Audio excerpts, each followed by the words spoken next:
But there was a time and a state of confusion where I aided them in their addiction.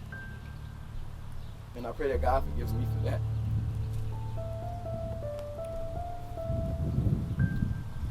And the year that I met him,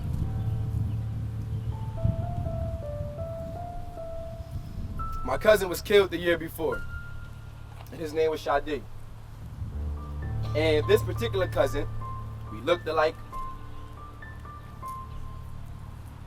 We like to joke the same. We both like to fight, I'll be honest. I can never beat him in a fight though, but we'll fight him nonetheless, you know? And I was 19, I already had 2 children. I was in college, like 1 foot in college, 1 foot out. Like I'm taking classes, I'm at the university, but we gotta make money. And the reason why I mention that is because there are a lot of young men who want to do good. They want to do good, but there's no outlet for them. There's no outlet for them, so we lose them. So I'm telling you, I wanted to do good, but I had children to feed. Or else, you know, that underlying thing to be a deadbeat, you have that. And I couldn't do that because I didn't have my father my entire life. And still, to this day, that's the hardest struggle that I have, is not having my father my entire life. So, after he was murdered, me and my cousins, we went crazy. You could imagine. You could imagine. I met a mom today. Her son's named Smoke. I pray that God has mercy on his soul. How did his friends and his cousins and his brothers, how did they react? Crazy. Because no one's teaching us how to process these things. And they've been happening forever. The first time, you know, my cousin's not the first person to get killed in the streets, slain by gun violence. That was 2009.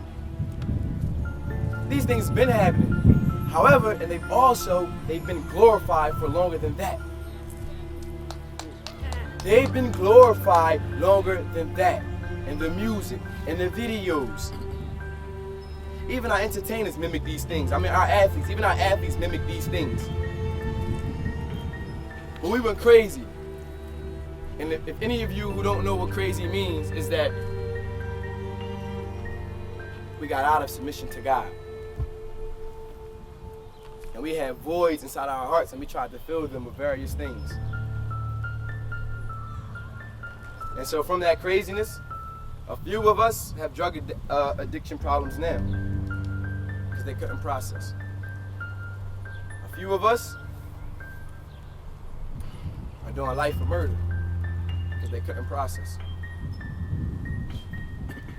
A few of us, in my family, I'm 27, and between the ages of 20 and 30, you can count us on 2 hands.